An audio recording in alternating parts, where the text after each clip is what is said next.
Recently, I was asked to go and speak at the Santa Cruz Quaker meeting house. And I talked specifically about the intersection between Quakerism and African or Maragoli shamanism. I said that when the Quakers arrived in my part of the world, in Maragoli, one of the things that moved people like my great-grandmother, Dorika, who became convinced friends, was when the Quakers said that there is that of the Spirit, there is that of God, there is that of the Holy in everyone. But the African shamans, including my great-grandmother, replied that yes, it was true. They believed that there was that of the life-giving Spirit, the Holy One, in everyone. But it's not just that. It is also in the natural world. African shamans believe that there is that of the Spirit in the trees. There is that of the Spirit in the soil. There is that of the Spirit in the animals. There is that of the Spirit in the air.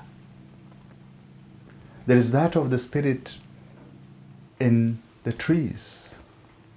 There is that of the Spirit in the birds. There is that of the Spirit in the rocks, in the valleys, in the lakes, in the rivers. There is that of the Spirit in the air we breathe.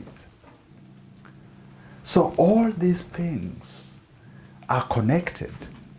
Therefore, just as we must respect every human being because there is that of the life-giving Spirit in them, we equally must give the same respect to nature. We equally must treat nature, trees, the air, the soil, the plants, the birds, the animals, exactly the same way. That way, then we will not treat the food we eat like just rubbish to be tossed away. We would have only what is enough, and what remains we share with those who don't have. That is what is going to be life-giving to the seas where we throw all our wastage. And the other thing I said was that I'm proud of my country, Kenya, because they have banned plastic. You can't use plastic in Kenya. You will pay a fine for that. I can't believe that here in America, the conversation hasn't even started to ban plastics. Yet we know that there is a whole island of plastics in the ocean, and with all the devastation that it's causing, not just to the life of the ocean itself, but to those who call the sea, those who call the water their home, fish, plants, all types of wildlife that call the seas their home. They have nowhere to go. They are dying off. Why can't we realize this?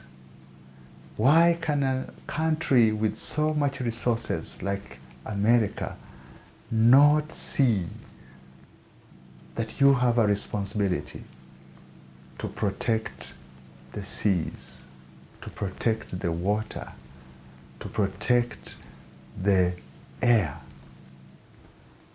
Why? You have all the intelligentsia who can advise you, who can do these things. What is stopping you?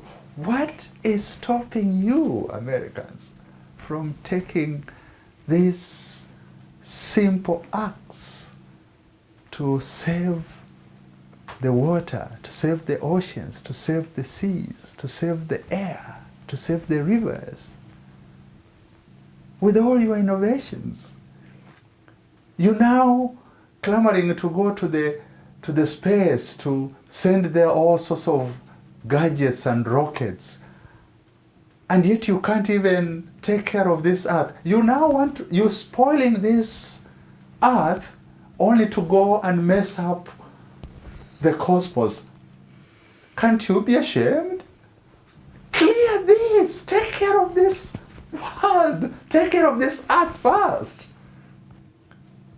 I am actually against this idea of talking about sending all these toys, in the atmosphere to do all sorts of and thinking that you want to go to the moon. No, that is not a priority. The priority is sort out the mess that you've created here. Sort out this mess first. Clean up the air, clean up the oceans, clean up the rivers. Protect the trees. Protect the trees. Clean up all these fires. You know the causes for these fires, like the fires that just took place in paradise. You know that. Don't tell me you don't know. You know the causes. Get your act together. Somebody told me when I arrived here that once you've now arrived in America, please know that in America we think out of boxes. And I said, oh really? You think out of box? And so you are asking me to think out of the box. I said, no. I never think out of the box because I don't know what a box looks like. In my village, we think in a circle. If you think in a box, who created that box? You must be the one who created that box. I think in a circle like my people. And when you think in a circle takes everyone into consideration. A circle takes nature into consideration. A circle takes every living thing into consideration. Everyone is invited in a circle. It's only in a box where only a few are allowed. But a circle takes everyone. In a circle, everyone is equal. Why can't you think in a circle instead of thinking in a box?